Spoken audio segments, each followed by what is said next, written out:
Good morning, good evening, good afternoon, good whatever time you're listening to this podcast. My name is James Albarn, and welcome to episode 29 of The Last Line.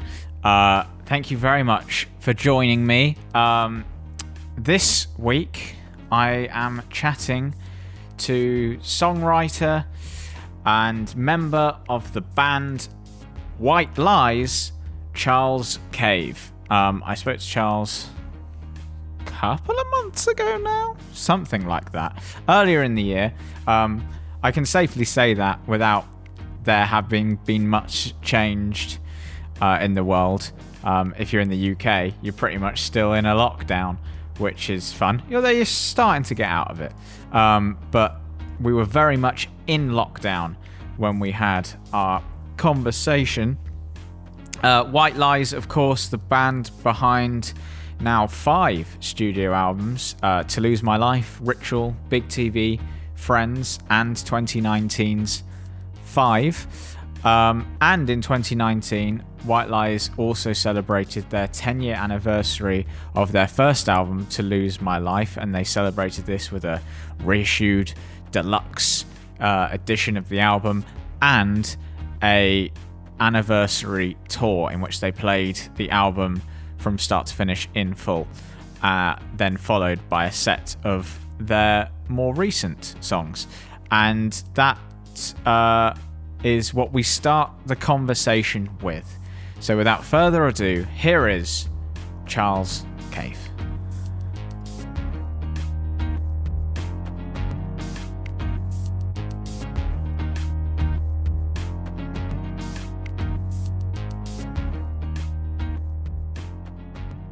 Yeah, I guess we should get like the sort of slight fanboyishness out of the way, because I'm a massive White Lies fan. Cool. And I want to say, I mean, I might be wrong, but I want to say that the To Lose My Life 10th anniversary gig at Brixton was probably the last gig I went to before. Yeah, it was. Lockdown. I think it was the last gig I went to. No, actually, that's a lie. We did. I remember we weren't able to kind of celebrate that as much as we'd like, because after the second night, we basically, the next morning we had a really early flight to Iceland. We had a show in Reykjavik. Well, that was kind of like the last, and that was basically the last show of the year, and therefore the last show that we've played. And so, God, that's it's a year and a bit ago. It's mad. I mean, yeah, this will definitely be the longest that we haven't played for. Definitely in what, 13 years or something. So even between like albums and stuff, I think so, because I think, even when we were like writing another album or something, there would always be like a few festivals put in the summer and things like that, just, to kind of pay the bills, to be honest. And so yeah, it's been a long time, and it's slightly intimidating, the thought of, because so much of all of that is like, it becomes such muscle memory. And whenever you start a new like headline tour to support a new album, the first shows are always a bit terrifying because there's no muscle memory for like the new songs. Yeah. So you're just sort of stood there very much thinking like, what's the next note? But generally speaking, because, I've now been playing playing live with White Lies for 12 years or something, so much of it is, I think, or should be like part of my kind of sort of instinct and there's this muscle memory. So I'm hoping that hasn't gone. It's not like I haven't been playing instruments at home, but I don't know, just even things about like switching effects pedals off and on actually takes whilst playing and whilst singing, sometimes like it takes a little bit of thought and a bit of, and I hope I haven't forgotten all of that, because it'll be a bit of a trial by fire going back into it. But I think it. And you're probably not playing White Lies songs at home, I would imagine, even when you are. No. Unless you're doing like new stuff, I guess. But yeah, no, not really. So, we'll have to see. But, it does feel like it's getting close to a time when we might be able to play again. But I'm being like cautiously realistic on the, or maybe even on the edge of pessimistic about it, because I just, you know, in the same way we had all this with Christmas, like, yeah, you're going to have a great Christmas with your families. And then, you know, sure enough, we didn't. And with Brexit too, man, it's going to be, in some ways, it doesn't make much difference day to day to us, like for musicians, but I pity our tour managers and our managers that are now having to go through all this potentially new, tedious kind of paperwork, whether it's with carnets for the equipment or like some kind of visa permits and whatever, you know, sounds that whole I remember because I follow, well, because fan of the band anyway, but he was on the podcast, the very first person to do the podcast actually, Jay Wilgoose from Public Service Broadcasting. Oh yeah. And obviously when that whole thing about the government sort of like the EU were like open to doing something like working passports for musicians and stuff, and the government turned it down and then claimed that they never did, and that was just that whole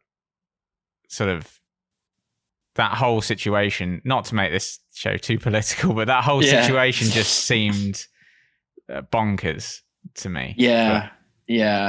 I can only hope that, you know, it is just like teething issues and it will get figured out, because the fact is, you know, UK music is a massive export, and there are a lot of, you know, a lot of the venues that we play in Europe, when you look on the wall at the listings of who's playing in the same month, a hell of a lot of them will be, you know, okay, either UK or American acts, as well as local acts. So I just can't imagine, you know, a country like the Netherlands saying we're going to make it impossible or extremely hard for UK bands to play here now, because it's not really in anyone's interests, even though I'm sure everyone's, you know, sort of fuming with the insanity of what Brexit has involved. In general, I don't think they want to sort of make us suffer for it in that way. I think we'll suffer for it enough anyway.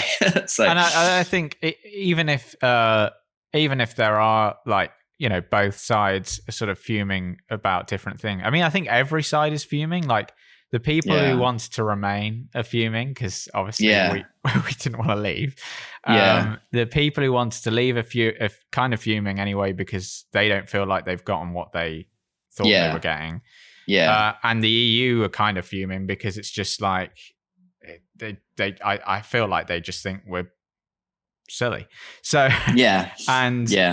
so you hope, even like you said, like it dies down after a little bit of time and everyone sort of sees common sense about things. But I think that's the one thing that does, in not to be too controversial, but in some ways is a very European thing, is common sense compared to other parts of the world. Like I feel like most of Europe, even though we have, you know, different political systems around the different countries and different, you know, ways of running countries within Europe, I think common sense is like a prevailing quality. Whereas, you know, a lot of, I think the issues that have arisen and continue to arise in America, in my opinion, are often down to a fact of just sometimes just letting common sense be the thing that leads, you know, how something's done. I always remember, I tell this story all the time, but it still just blows my mind. And it's really indicative to me of how a lot of America works. Is I was there actually playing with another band, just randomly, years ago at South by Southwest in Austin, Texas. And we had a gig in a bar like one afternoon, and we arrived in the morning really early, I think like, you know, 10 to get into this gig. And we had all our equipment out of like a car or something, and, you know, standing there, and they were like, they wanted to ID all of us before we could even go in with our equipment. It's like, okay, fair enough. Did that, went in, sound checked.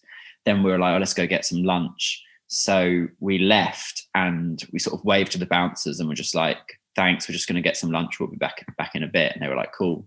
And then we got back and they ID'd us again. And we were like, why are you IDing us again? Like, it's us, like, seen you an hour ago. And they were like, yeah, we just got to ID you again. So it was like, all right. So we did that. And then we played the show, and then we loaded our equipment out of the venue into a van or something. And then by that point, there was a massive queue out the front because it was turning into like a nightclub or whatever. And I literally put like an amp in a van, turned around to go back in and get my bag.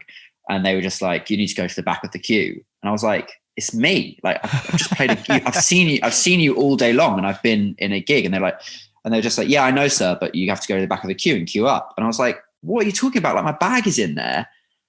Like, what? And they were just like, and they got really, they were very much like back of the queue. So I had to queue up to get back into this place that I just played in. And when I got to the door, they ID'd me again. And I was just like, it just made me think, this is where like that would just never happen in so much of Europe, because it's just common sense. Like, a bouncer knows that if they've ID'd someone once or even twice that day, and they can remember a person, they don't need to go do it again. Whereas I think in America, it's just all about the law or the rules that have been written down. Yeah. And there is no deviation from that. Even if it makes zero sense, you still just have to stick to the rule. Also, as well, I feel like, I bet in America, there were people at the front of that queue that were like, oh, this guy trying to get in. Yeah. Oh, definitely. And over here, it'd be like, someone at the front would be like, oh, come on, mate. He clearly just came out the back. Let him in. Yeah. That would be the reaction. Yeah, exactly. So yeah, that is, I think, in my opinion, I write a long book about it. The great hope of Europe is common sense. The thing that ties us all together, maybe. So going back to that To Lose My Life show in Brixton, I just, my sort of abiding memory of that was the reaction you got when you came out. I don't know if you remember, you've probably done so many, well, you haven't done so many gigs in between. We just yeah. But that reaction when Death started and you fired out confetti, and the place was like, the atmosphere that night was really like quite special, really. Yeah, they were amazing shows. Like, definitely up there with the best we've ever played. I think probably like yourself, a lot of people got that record at quite a pivotal time in their growing up. And there are certain records that you hear when you're between, I think, 12 and 15 or something like that, or 12 and 16. And they kind of just stick and they last. And as long as they're not a style of music that is going to obviously just date very badly, they just become a bit of a part of you. And so, we've found that a lot of those people that were with us at that kind of age when To Lose My Life came out are now, anywhere but in sort of late 20s or 30s. Some of them, are kind of, well, they're young adults now, and some of them even have kids. And we get a lot of photos and people being like, we're playing White Lies to our 6-month-old baby kind of thing. It's, and we remember coming to gigs on the first album when we were at university. Those kind of stories. That's just really, really wonderful. Does that make you feel old though? Does that when someone does? It does and it doesn't. Like, the fact is because obviously the life of a young musician that never goes to university and just goes on tour is like, you have this really warped sort of perspective of time. Because like, for me, really, it was like, finished school, mucked around for a couple of years, on a gap year, which I didn't go anywhere. I just stayed in London. And then the band kicked off, and basically just been touring ever since. So I've never had any of those. But the last kind of like logical sort of boundary of life that I've had has been just collecting my A-level results. And I feel like for people that go to university, being a first year at university is a thing unto itself, and being a third year at university is also a thing. And then getting your first job after university, that you sort of collect up all of these, like, it's like in a video game, it's like these like save points, you know. Whereas I've never had that and never will. And so for me, it was like finish school and then the rest has just been this splurge. So in sometimes I feel old. In other times, it almost just feels like nothing, like no time has passed since we started touring, because it has, even though, you know, the venues have got bigger and things like that. And when we're touring on a tour bus now and not in a van, largely like day to day, it's very similar. You know, and I'm not saying the places are similar, but the lifestyle doesn't change too much. I think the only point where perhaps for us, we would feel like we're entering a new age or something of our career and of our life is if for whatever reason we release an album that completely blew up, and then all of a sudden you're playing arenas and things like that, and then it's like, then it gets different, because you sort of, you know, we've done shows with massive bands and they like fly in for a show and fly out the same day and stay in hotels when all the crew gets on a bus, and you know, crazy. It all gets, you can basically just start doing what you want. But I also worry that we've been doing it this way for so long that just wouldn't suit us anyway. So we're just best suited to kind of just plowing on exactly how we have been. Also, you run the risk of, like, if you suddenly became an arena band, you'd have all the fans like me who'd watched you in like different sized rooms throughout, being like, oh, they're in an arena now, I don't like it. I know. You know, getting all snobby about it. It depresses me so much every time now, you know, Nick Cave goes on tour and I see that he's playing the O2, and I just think, man, I'm not going to the O2 to watch Nick Cave. Like, I don't know why, it just feels wrong. And I've actually only seen him play once with the Bad Seeds at a festival, and it was absolutely amazing. And that was kind of okay, because it was actually at Coachella, and it was beautiful kind of dust stormy evening, and he played an amazing show, and I was right at the front, so that was great. And so much as I'd love to see him again, I'm just not kind of ready to go to the O2. Like, it's just weird going to see Nick Cave where there's like a Nando's 30 meters away. It just doesn't make sense to me. There's also, I think, some artists can, like, that it feels right. Like, I saw Childish Gambino at the O2, which was, and I was grumpy about it being the O2. And we were right at the top, like, that terrible seats, but he was amazing, because the show he put on was like, and he was amazing. But then I also, one of my favorite bands is War on Drugs. Yeah. And they did the O2 when I saw them, and it didn't feel right. It didn't feel like the kind of space that, not that they couldn't do it, but because they're obviously like a hugely talented band, but just like, it didn't feel like the kind of room they should be playing. I felt like it should have been like the Roundhouse or the Royal Albert Hall, or, you know, something like that. Not to say White Lies couldn't do it. It would be kind of interesting to see what a White Lies gig at the O2 would be like, but I don't know. Do you know what we'd always pick, like, to do, even though you get paid so much less, like, to do it, we would so rather do, like, you know, 3-4 nights at Brixton than one night at the O2. Definitely. I don't know. It's just something kind of gets stripped away a little bit from the gig experience. I remember, like, my girlfriend won some tickets to go and see like some tennis at the O2. I have no interest in tennis whatsoever. I've seen tennis at the O2. Have you? Okay, right. So my girlfriend won tickets to see some tennis, and she went ahead. I think it was like a day-long event or something, and she's not interested in tennis either, but she just won a ticket. Was like, I'll just go. And I went to meet her later, and I just bought some like fruit pastils in a bag, you know, little fruit pastel from the shop, and they got confiscated on the way in. Like, you know, you have to get searched on the way in. And they confiscated my fruit pastils, and it really just, I was like, Jesus, That's one of those weird ones though, because you can buy them on the other side of the door at the O2, because there's all those like weird shops. I don't know. And I was just like, they don't confiscate your fruit pastels at Brixton. Like, this is a different world here. Well, I've pretty much seen you probably any time you've toured. Yeah. So I've seen you at like, I think you did the Troxy. Yeah. I've seen you at the Forum in Kentish Town. Yeah. Probably Shepherd's Bush Empire a couple of times, maybe. Probably done there. I've definitely seen you because I'm from Bristol originally, so I've seen you at Bristol. Yeah. But yeah, there was something like you said. It's probably because it's such an important album in people's lives. There was something.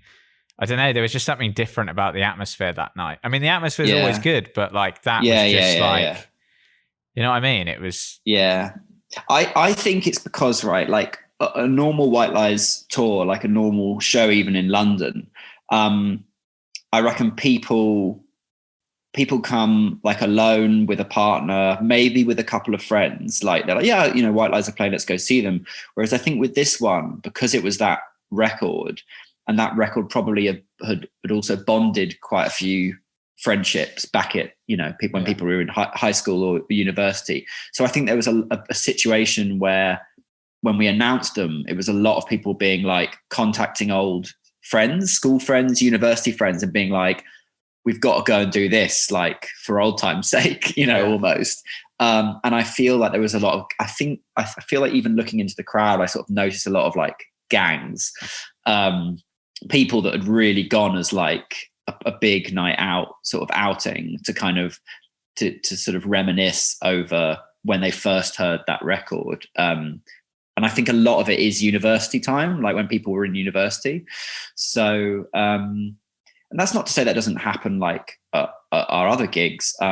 Often, places that we play, like especially in Denmark, like whenever we play in Copenhagen, you just feel like everyone there is just having a massive night out. Like we played in Aarhus in Denmark once, and and after the gig, the venue manager told our tour manager, like, you guys have just set the record for the amount of booze sold in a night in like 2 years or something. Like they were like, the only band that sold more booze than you in the last 2 years was who was it? It was Baroness, I think, that metal band.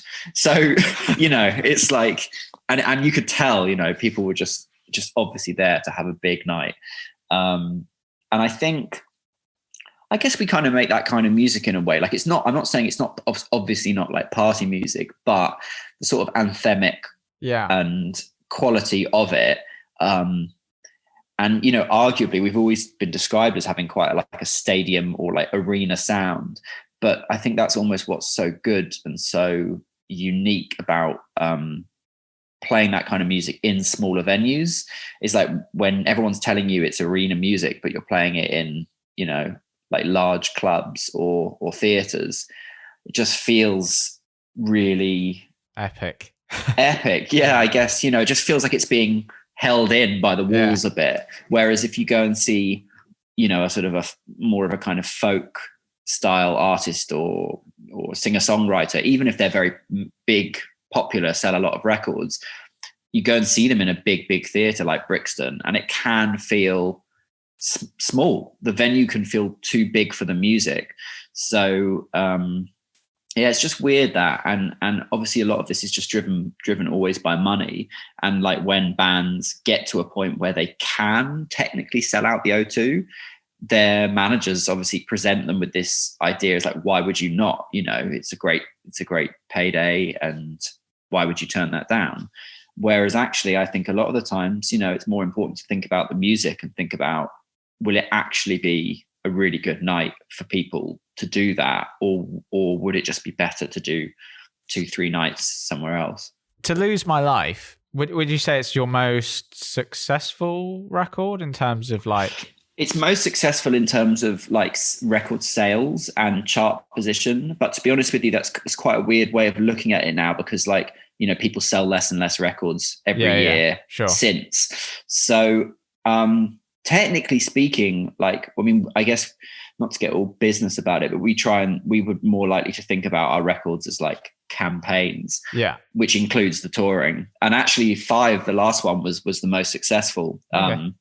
It was the biggest tour that we'd ever done, and we sold the most tickets, and the record was really successful. And we got a lot of we suddenly got a lot of radio play again in Europe, especially, not in the UK, but in Europe, loads of radio plays. So I think probably, but since To Lose My Life, this last one was the most successful. Because what I was gonna ask was there a point where To Lose My Life kind of annoyed you a little bit? Not really. I mean, I'm not sure I would necessarily, if I actually had a sort of choice in it, would I choose to play all of the songs from To Lose My Life that we do every show? Yeah. Every show? Maybe not. Like, I wouldn't mind a couple of gigs a week, maybe not playing Farewell to the Fairground or playing To Lose My Life. Like, it's not like I don't like them. Of course not. It's just, I can't imagine how many thousands of times I played them. So naturally, you start to, they're not quite as stimulating perhaps as they were back in the day. But having said that, like every time we go and tour again or for a new album, stuff changes. Like whether it's I know it's boring, but whether it's like the equipment we're using or sometimes, we even sort of change up the keyboard sounds, try and make keyboard sounds a bit better or whatever like that. Like, so it's always changing. And also, as like personally speaking, I never ever play the same thing, even on songs like Fairground, every night. It's always slightly different fills and slightly different, articulation of parts or whatever. So I make sure to keep it interesting for myself. But no, I can't lie. Like when we agreed and decided to do the anniversary shows and do the re-release of the vinyl, I had a little bit of hesitation, only just because I just wanted it to come across in the way that it ended up doing, like a real celebration, and not feel like a kind of sort of vacuous marketing idea kind of thing. But I think it's it's testament to the record itself that it did not feel like that, and it was it was such a celebration. And I guess, and it was just nice to play some of the songs from that record that we haven't in a long time, like playing Nothing to Give and 50 on Our Foreheads and From the Stars as well, things like that. But we don't play those every night at all. And actually, maybe having done that tour, a couple of those songs might become more regular kind of moments in the set. Next time we go on tour, I'm not sure, but no, not for a minute did it ever feel forced, actually. Like as soon as we got going, as soon as we started rehearsing it. But the other thing that was really, really great and a lot of people picked up on is, because we went out and we did the whole first album in its entirety and then went off for 2 minutes and came back and did the greatest hits from the rest. And actually suddenly it became colourful in the... It suddenly became colourful. And actually, that second set, most nights went down as well, if not better, actually, than the first half. And it was a nice way of kind of reaffirming to ourselves and perhaps to our fans, like, look, we all know that the first album of any band is going to be special, and in some ways you can't beat it. That's just that the first album is like that. But actually, we've done a lot of really, really great stuff since, and when we pull it together in that kind of like best of set list for 45 minutes, 50 minutes, it's pretty powerful. There was one kid, it was amazing, at the Brixton show that you were at, right down the front. He must have been, I guess, probably in his like mid-20s, like really built, handsome black kid. And for the whole show, all through To Lose My Life, he was kind of looking really indifferent. And I was kind of focused on him because I was a bit like, well, you don't look like you're too into this, but you're not, but it doesn't look like you're with anyone. So it doesn't look like you've been brought along and you're just like not that into it. And I was kind of confused. Then we came out. I mean, he was like nodding, but it just, I don't know, it just looked a bit indifferent. And then like whatever, I think it's like literally like the second to last song, we started playing that song Hurt My Heart, which we released as like a one-off standalone single. And it started, and this kid just like, he was just like, it's go time, basically. Like his He'd been waiting all night. He'd been waiting all night for this song that we'd released like 3 months before. I couldn't believe it. We were there doing like a 10-year anniversary gig. And he just kicked off. Like it was so, I absolutely loved it. I love when things like that happen, and like just noticing people in the crowd. And he, you know, I just thought, what a legend. Like, you know, you've heard this song probably on a radio or on a Shazam, I don't know, Shazammed it. I don't know what. You've discovered it, and you've probably never known about our band before, and you've decided to come to this gig that's like a 10-year anniversary gig just to hear this one song that we only wrote 6 months ago. Like, it's just really cool. I love that. I love things like that. That's really cool as well, because you hope now that he's gone home and he's discovering all the back catalogue, and he's going, oh, that was the thing they were doing at the start. That was but yeah, that second set list, because like I said, I'm a fan of all the albums. I did want to talk about Ritual in a bit, because I saw quite a funny Instagram post from you guys when it was the 10th anniversary of that. But yeah, that was what was great about that gig. Is that second set list was just as good as the first. You know what I mean? Like you know, there's so much good stuff in there. That, because like I guess if you went to see some bands do that kind of gig, you might get bored in the second set list for some bands. You know what I mean? Like it might be oh well, they've done the thing that I came to see now, and whereas that was great. It was like To Lose My Life was like the best support band in the world sort of thing. You know what I mean? Like, absolutely. Like honestly, we finished that tour, and it was a short tour. You know, I can't remember. It was probably about 15 shows or something like that. Like that To Lose My Life tour. And I said I'd be happy just to do this, you know, ongoing for another 30 shows or whatever, because it just felt so good, and just the atmosphere every night was so good. And I think probably you're right, because the reaction to that second set was amazing as well. That almost made the whole thing just better, because if we'd just done To Lose My Life and then a couple of other songs, it just would have, I don't know, it would have felt very like a bit regressive in a way. Like, I don't know, it would kind of almost be like denying everything that we've done since. But actually, I mean, I even remember our manager came back after the Brixton show and was like, and he actually said, you know, doing it like that actually highlights how much better a lot of the songwriting, you know, is in the second half. Like, I know, you know, it doesn't necessarily have the same kind of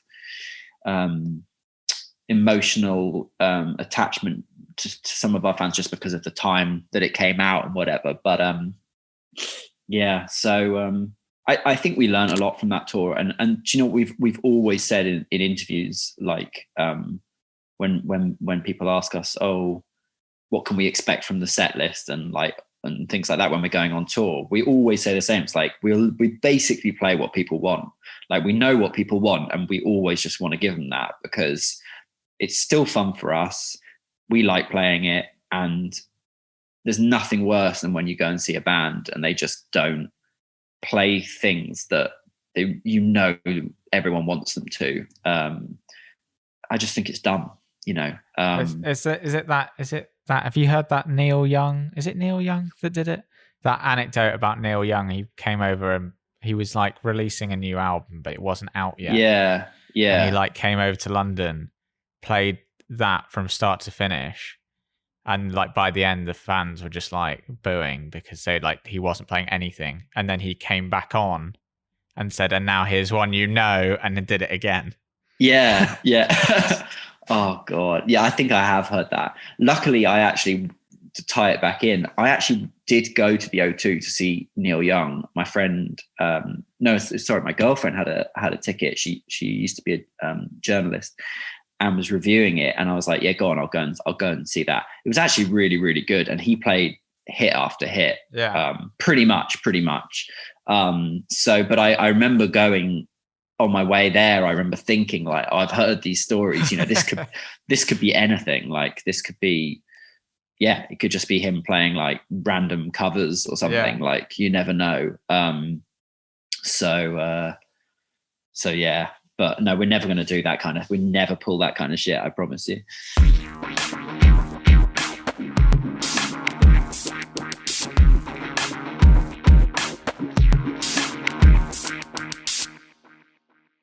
So when it was for the 10th anniversary of Ritual, wasn't it? When there was something. Yeah.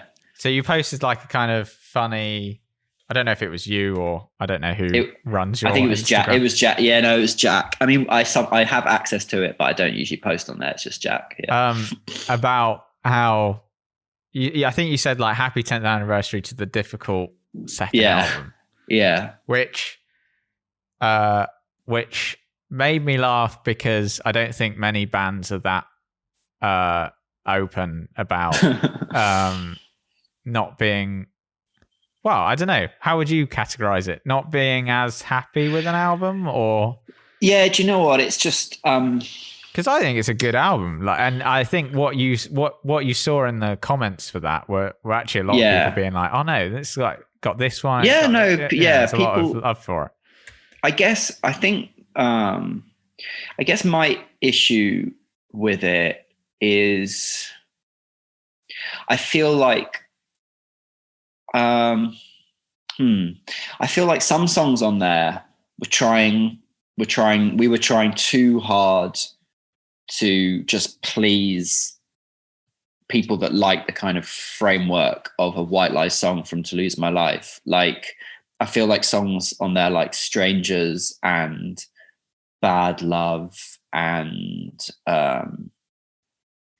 maybe Holy Ghost as well, like they just felt like we were trying to tick boxes a little bit, or like really just try and please our fans, and going basically too far down into the kind of like I don't know, sort of angsty, slightly gothic, slightly electronic thing. I don't know. And then on the flip side, there were a bunch of songs where we were trying to do the total opposite, and we were trying to be a little bit difficult on purpose. I don't know why. I mean, artists do this all the time. It's every artist, I think, has a sort of kamikaze part of their brain that after something really successful, they think, wouldn't it be quite fun to kind of mess around a bit? And so with songs like Turn the Bells and Come Down, I guess, and I don't think they're bad songs at all. I just think, I don't know, I think the scary thing about it is that if that album hadn't have had Bigger Than Us on it, like we would not be here today. Like right. I know we wouldn't, or we might, but in a very different way. Like, thank God that song was on that record, because that's a lot of people's favorite White Lies song. Yeah, and we've you end every show with that. Yeah, right? We end every show with it. We love it. You know, it's a great song. I guess my regret really is that, and I don't, you know, it's the one time where bands will tell you some very different things in terms of their relationship and their thoughts about record labels and A&R and things like that. My opinion is, looking back on it, is that we were 20 years old when we were doing Ritual. And even though we might have been a little bit pissed off at the time, I think if our A&R guy and our record label had turned around and just said, this isn't finished yet. We really like it, and Bigger Than Us is absolutely amazing, but we need one or two more songs like that caliber. I think we would have had a real tantrum for like 5 minutes, And then we would have been like, well, what's the harm in trying? We've got no choice, really. They're not going to release it unless we do. And I think we probably would have ended up writing a few more songs that might have just made that album as a whole just better, and actually might have changed things, because I do feel slightly that because that record didn't live up to sort of the commercial expectations of the first one, apart from Bigger Than Us being a really, really successful, it did mean that for the next few years afterwards, we were there was a bit of an uphill battle to kind of get back a little bit to where we were. But do you know what? I mean, no regrets really. Like, and also the other thing is just like, not every album from anyone can be perfect. And you write these albums in compressed periods of time, whether it's a year, that's the other thing is Ritual we wrote so quickly, like Dangerous. I can't remember, it was like 6 weeks or something we wrote that album in. Really just crazy. I don't know what we were thinking. We just got very cocky with the fact that we were starting to use like Logic for the first time. Whereas with To Lose My Life, we basically wrote the songs in old-fashioned way, like either alone at home and then meet up as a band and play them and demo them and stuff. Whereas Ritual, and ever since, we've basically used computers to write. So I have no regrets, but I just feel like, also just lyrically, it's just, I don't know. We were in it's just in a weird place, like 20 years old, and had a really nice taste of traveling the world on the first record, and I don't know, maybe just got a little bit ahead of ourselves. But then also, you may not have, like, it may have, like, say, if you hadn't have done Ritual in the way you did, then maybe you wouldn't have learnt that to then go on to like Big TV. I completely agree, and Big TV is still one of probably my second favorite record, if not my favorite record actually of ours. And I think I totally agree. And the experience of Ritual was basically like, okay, like we need to go in and we need to really, really think about songwriting now, and we need to get much better as songwriters. We need to go back in with Ed Buller, who had produced the first album, who knows us really well, like he knows our band. And the experience of Big TV was great, almost all the time. The original demos that Harry and I made for it were like so different to what the finished versions ended up as. I think we were still slightly in that kind of Ritual mindset of, no, it's cool to like have a song that's just sounds tiny with just the drum machine and things like that. And Ed Buller was like, no, come on, like listen to this. This is a rock song. Like, come on. And and as soon as we started playing around, we're like, oh yeah, you're right. So every album has been a completely different experience, a completely different. We've been in a completely different place in our lives, personally and as a band, and the process has been different, and the writing, everything. It's never the same, which is equally terrifying and I guess quite exciting too, because you just can't phone it in. At least we can't. It would never ever work if we sat down and were like, look, let's just do exactly what we did on the last one. We'll go to the same place, we'll work with exactly the same people, and blah blah blah. Like, it wouldn't work. Also, as much as people might think that they want that from you, like fans might think like, oh yeah, we want another To Lose My Life. Totally. Actually, if they got given that, they probably wouldn't want that. I completely agree, and we fall into that trap every record. Like, even on the last one, there's two songs, like the song Believe It from the last record and a song Denial, and like they're totally decent songs. I still like them, but I know I remember feeling like when we were writing them, it felt a bit like, oh, this will be good, this feels like good, solid, tried and tested White Lies song. And sure enough, actually, those are the ones that we dropped from the set list like really quickly, because even That's though they're interesting, really, because I noticed that when I saw that tour, yeah, I don't think you played Believe It. I remember thinking, oh, they didn't play yeah, Believe It. maybe, Or they did, or you and didn't play it on the 10th anniversary, like one of the two. You didn't yeah, play it, and I yeah. was like, oh, that's interesting. And it's just because, like, even though it's totally decent, like it's a really good song, it's just, it's kind of, it is just a bit of like territory that we've already covered. And in a set list, it's like, well, are we going to play Believe It, or are we going to play the song To Lose My Life? And it's like, we're going to play To Lose My Life. So I think but it happens less and less every record. So every time we make a record, we're very conscious of, like, sometimes we write something and we think, wow, this sounds great. Like, this is a banger.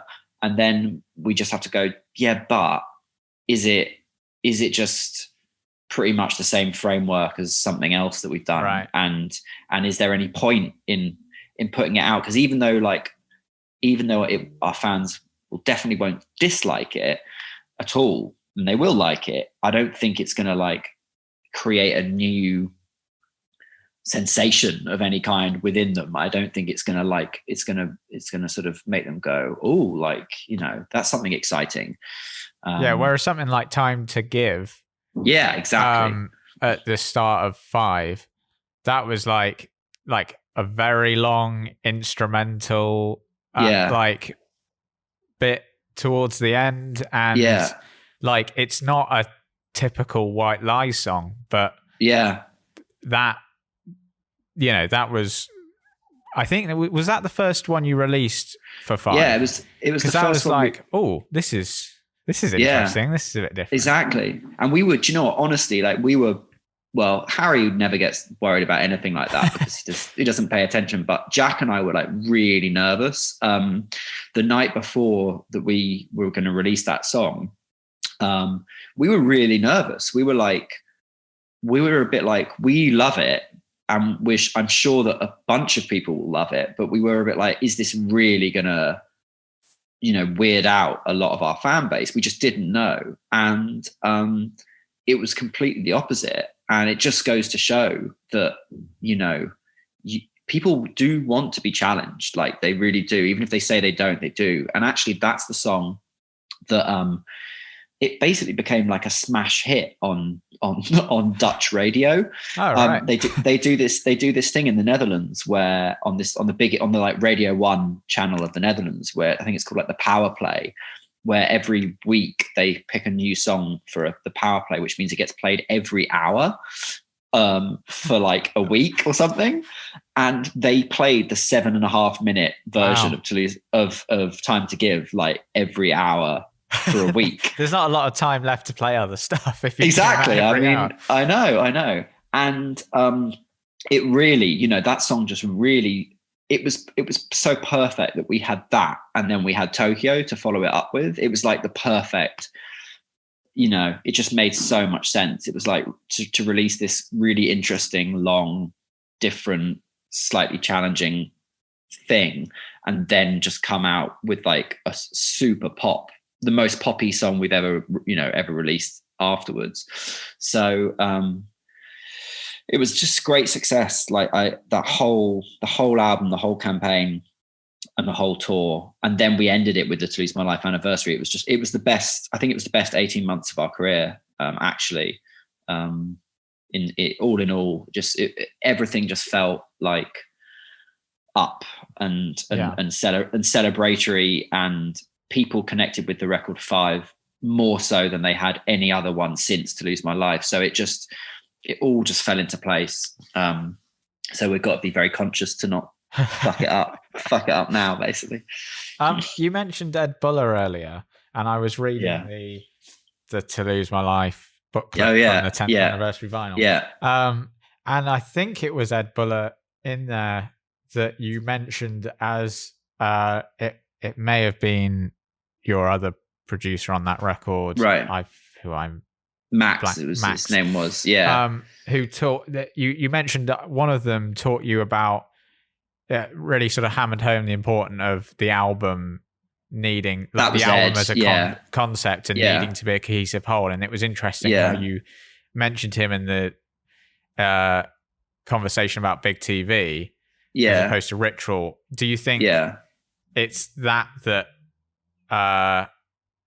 that sort of idea of making the album a cohesive whole? Because when I think about Big TV, as opposed to Ritual, which again, not slagging it off, Big TV feels like a more, maybe like a piece, you know what I mean? Yeah. I mean, we did actually with Big TV, we did things like, I believe, like the chord progression from the song Mother Tongue in the chorus is actually the same chord progression that we then kind of flipped on its head to use for the song Heaven Wait. So there's all these, it was very intentional there. And there are little riffs that appear in some songs and then get kind of repeated, but in a different variation. And you've got those little interludes and everything like that. But it was definitely, that was, you know, our go at doing a sort of, it's not a concept record, but definitely something that felt very like much, you know, you need to listen start to finish. Yeah. I can imagine doing that again sometime. Like it's not, you know, you just have to kind of have a good idea for it. And there was a vague story that kind of went through Big TV that just made it kind of easier to do that. But I would never like force it, you know, because otherwise, like if you write a bunch of songs that are good songs, but they're all very different, there's no point trying to like artificially weave them together. It's okay to have an album that is just a collection of great songs, and you can design the running list so that it flows nicely, but there's no point trying to do interludes between one and the next if they actually have nothing in common. Like it's gonna feel pretentious. So that's actually really nice to hear, because I mean, I'm gonna say I do music, but I always feel, because of it, it's like a thing that I've only just really sort of started in the last few years. I feel almost silly saying like, oh, I'm a musician, even though I shouldn't, but you know what I mean? So, no, I get it. Even I don't feel like a musician.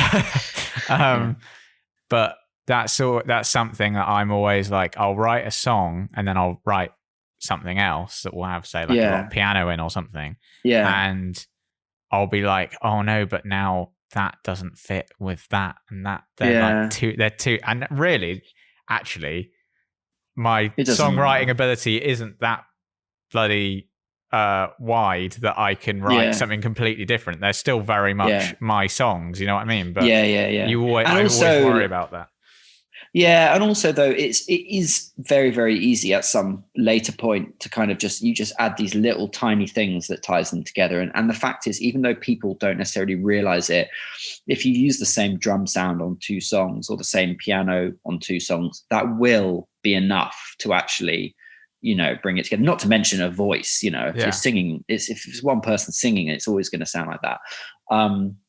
So it's definitely not something to stress over. It's only because, you know, I think every band has this slight, like, little bit of desire to try and do a Dark Side of the Moon kind of thing. But that is very different. And you have to plan that. Yeah. You can't just write a bunch of songs and try and drag them together. You just can't. It has to be like, you basically need like a sketchbook, and to be like, this is how the record is going to look. And, you know, it's going to open with this kind of intro, but we need this intro to come back about 40 minutes later and into another song somehow. Sure. So it, you know, I do believe that if you want to do that, it's actually quite like an academic process. Well, because you listen to someone like fun. You listen to someone like King Gizzard and the Lizard Wizard, who sort of have made that sort of their bread and butter of making these albums that all flow into each other and look back on themselves and all that kind of stuff. But it feels almost like at this point they can't really do an album that's just like, here's a bunch of tracks that we, you know what I mean? It's kind of like they're sort of in that thing now, which they do very well. But and like Queens of the Stone Age, you know, they did on Songs for the Deaf, like they've, unfortunately, no one can ever do that again, where it's like where there are quite a lot of different styles and songs, Yeah. but it's like the radio in the car tuning to different stations, like, which is like at the time, I think it's just really cool. Yeah. And they're not the first person to do it, the first band to do it ever, but they did it in a great way. But you can't do that again, you Yeah. know.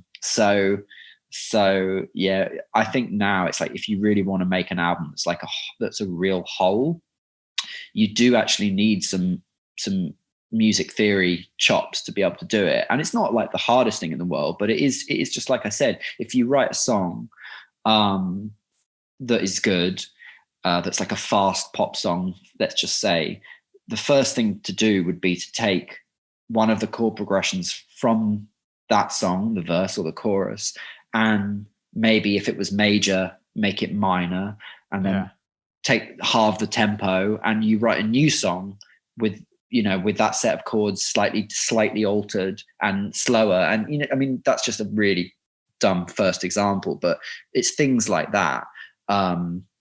Or you write, if there's a little, a melody of some kind, again, you think, well, how else could that melody be played? What if there were less notes, and what if it was minor? And, you know, there's so many different things, but you do need to, like, I think you actually do need to be a bit intellectual about it. It's not, you don't stumble across a record. You don't stumble upon making an album like Dark Side of the Moon or whatever, like other concept records.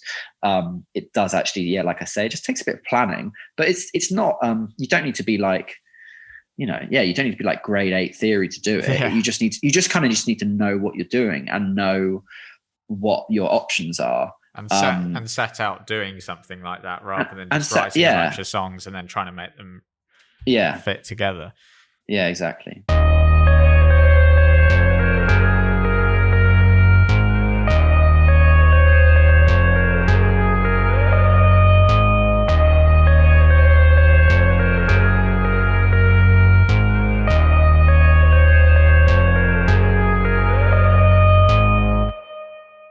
To be honest with you, like we've been writing for a while, not like all the time, basically. Like obviously this last year has just made everything completely different and to a certain extent impossible. But we've been working and definitely, a record is coming together. I have no idea really like how long it will be, or like if I was to guess, I think we would all love to put an album out early next year, just because it looks unlikely that anyone's going to be able to do any proper touring like this year, or if they are, it will be just like at the very end. So we've given ourselves time, basically. Well, we've given ourselves time, and also the world has given us time just because of what's happened. But I think it's important to us that as well, after this pandemic, there is going to be an absolute sort of deluge of art made in response to it, even if it's not directly in response to it. And we were just so adamant that whatever we do just can't in any way be kind of like influenced by what's going on, because after this is hopefully, whether it's not over, but at least controlled, people do not want to just be hearing about it all the time in the music and in film and TV. I couldn't even believe when, I think has it already happened, like the BBC have done like a dramatization of the pandemic or something, and I think they've done it. I think it's already been shown. I think so. And I was just like, why? I mean, it blew my mind when Contagion was like the most viewed film on Netflix. I know. I'm like, why do I want to watch that? That's not. I know. It's bizarre. And like, so basically, we've just been working in this way that's like, we do a bit of work when we feel like working. And then when we start to feel like we're only working because of the situation, we just stop, because it'll just be pointless. But it's going to be good. Like, hey, it's going to be really good. But like I was saying before, because 5 was so successful, we definitely feel like we cannot at all just phone anything in. Like it's going to have to be a really, really, really great record. And if it takes us a bit longer than it has the last few to do, like, it doesn't matter. It's okay. Does it almost feel like being back at Ritual again in a weird way? Like having the success of To Lose My Life going into that. But obviously this time you're wiser.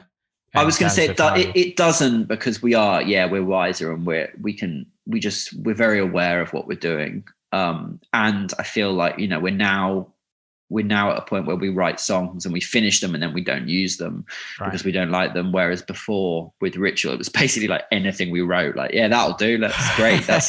That's another one on the record. So we're much more selective, and we get harsher and harsher on ourselves all the time. Like I said to you, I think if we were writing 5 now, maybe we wouldn't even put Believe It on the record. Like, maybe, even though I'm really not dissing that song. It's a really decent song. It's just like, we just get harsher with ourselves, and we're a bit like, well, if it's not adding anything really new to what we do, then what's the point? So, I can guarantee that whatever happens the next White Lies record, like, it won't be, it's never going to be like, it's this again. Like, I know this sort of thing. It will be different for sure. And hopefully, I think different in a few ways. Like, I don't think we never start a record and we're like, we're going to just do this. Like, we're going to make a really electronic record, or we're going to make a really heavy record. It's actually more just like, I think if anything, our records get more eclectic in the songs on them, like like style to style between songs. So something for everyone. And do you feel like at this point now, though, like, because I guess it was different, right? When you were writing Ritual, you'd had the success of To Lose My Life, but that's one album. So you're like, if this goes wrong, we could just lose people. I mean, I've never thought. Is it at this point, it's like, we've got this fan base now that will come along with us, and pretty much, yeah, which is very, it sounds arrogant, but it is true, and it's lovely. And like, if I'm being brutally honest with you, making an album, making an LP is such an ordeal. Like, it takes so long to write a really good album and to record it, and to have the label wants 6 months with it to like sort all the stuff out to release it. It just takes so long that, if I'm honest, like, I was actually the one sometime last year, I think it was last year or even the year before, and I was just like, look, why don't we just do an EP? Like, we've never done an EP before, and it's so much more manageable, and like, we can really focus on like 4 or 5 amazing songs. Yeah. And then we can go on tour, and like, our fans will be happy, because the fact is, when we release a new album, we don't play every single song from it live. Like, of course we don't. So, but I was shot down, and it was like, and it was just like, why wouldn't we do an album? And I'm just like, because it's a massive ordeal, and we don't necessarily need to. Like, we could do an EP, but then we could do another EP 8 months later and put them together, album and done. Put them together, or like whatever, So no, we're at that amazing point in our career where basically, I mean, even our booking agent said, we can go and tour Europe basically without any new material if we wanted. Like, we wouldn't do that, I don't think, but he was like, or even just release standalone single and then go and tour Europe, and we just play the hits and play a new song. But we're ambitious, so we do always like, we're not lazy like that. So we do always make it hard for ourselves, basically. And I think it would have been really easy, like last year, to say, okay, this pandemic's going to shut us down for a year. Let's just focus on doing something that's more manageable. Let's do a 4-track EP, and then we'll go on tour in 2022. And that would have been, I think that would have been sensible. But no, it was like, no, we're going to it's like, go hard or go home. So here we are trying to make an album, basically. You probably get asked this a lot about, influences and stuff like that. And I've gotten in trouble before about on a podcast comparing bands to Joy Division. I had a Australian band called City Calm Down, on my podcast, and I said, "Oh, and there's a bit of Joy Division in your sound, isn't there?" Yeah. And I got probably the same response that you would give me if I said that to you about having a bit of Joy Division in your sound, because I've seen that come up quite a lot. And I was watching, I think it was like a 10th anniversary fan Q&A thing on YouTube. And you sort of talked about some of the records you were listening to at the time. Yeah. And I think it was either you or Harry mentioned Scott Walker, who I'd never listened to before, but I started listening to him last night, and I was struck by how it was kind of weird. It's if you take out the sort of vibrato, croonery tone to his voice, he sounds like Harry. It's kind of weird. Yeah. So I just wanted to ask you about that sort of stuff. Well, I think we got into Scott Walker because when we started working with Ed Buller when we were like 18, and Ed, I think, probably just said to Harry, like, "Oh, I think it was more in the context of like the vocal sound. He was like, we need to use he was like talking about reverb, and he was like, "Oh, I want to give you a reverb that sounds like Scott Walker." And we were a bit like, "Who?" And then he was like, "Oh my God, you don't know Scott Walker, listen to these albums." And then especially Scott 3, I really got into afterwards.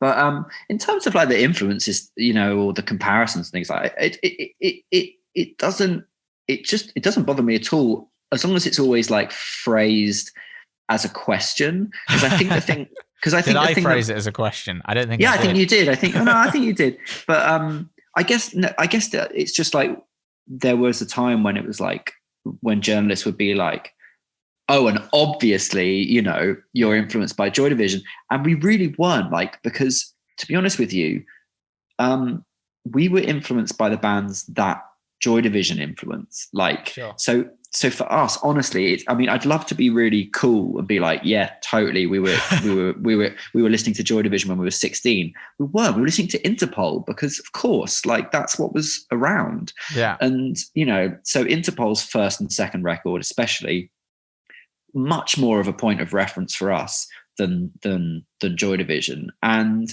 the bands from the 70s and 80s that we have always listened to, mostly because in my case it's been sort of passed on by my dad, is like Talking Heads, for sure. Like Talking Heads were a band that even when I was 14, 15, mostly listening to new music, when I was 15, most of the records I was listening to was like contemporary music, basically.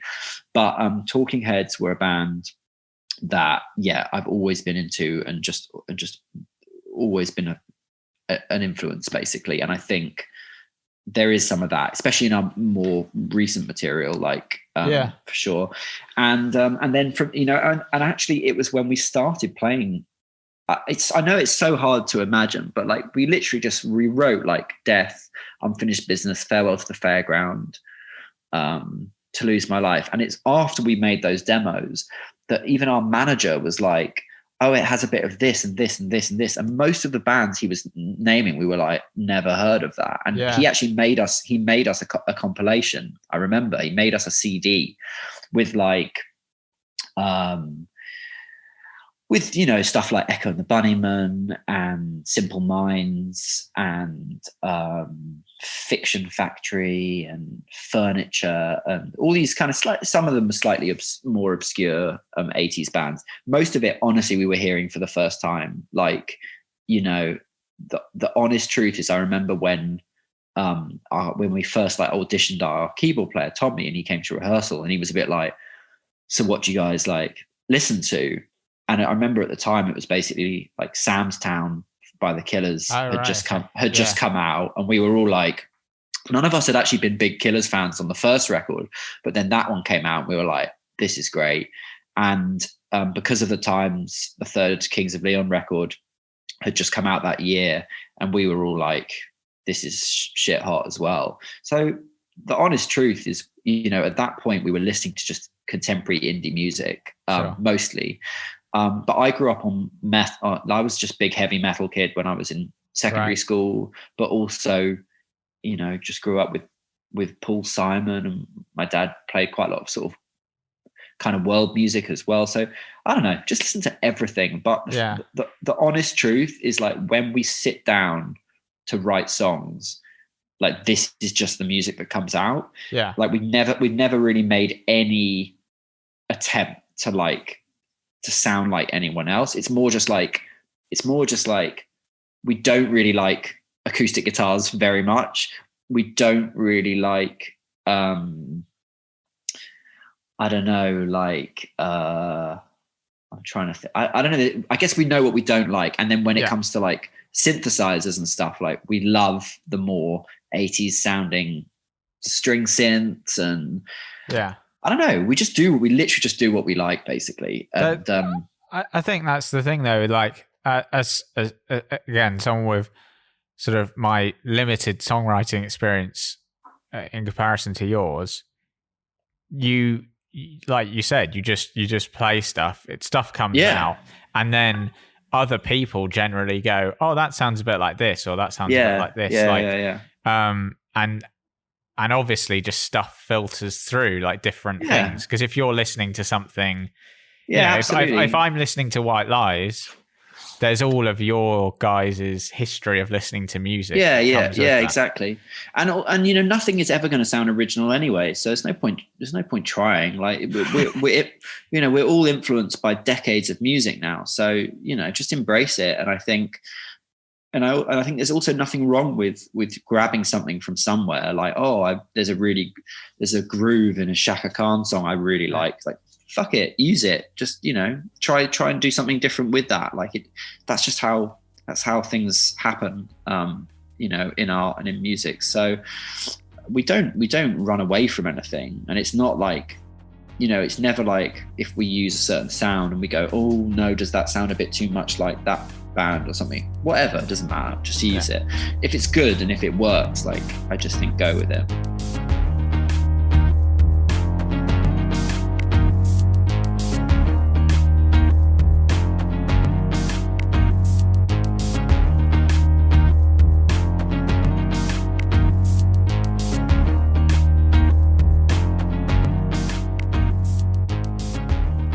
So there you have it, Charles Cave. My thanks to Charles for joining me on the show. My thanks to you, the listener, for joining me this week.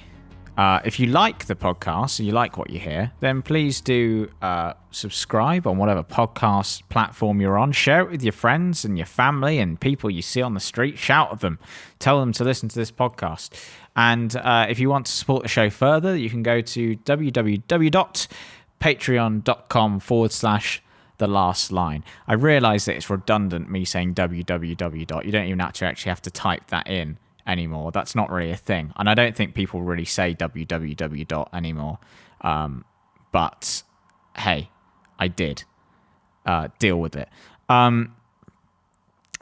Thank you very much for joining me this week. Join me again next time when I will be speaking to a man called Joe Dittmar, and he is a survivor of 9/11. It's one of the hardest, but also, I'd say, rewarding interviews I've ever done on the podcast. And I think it's an important story, and it's an important thing to remember. So please join me for that next time.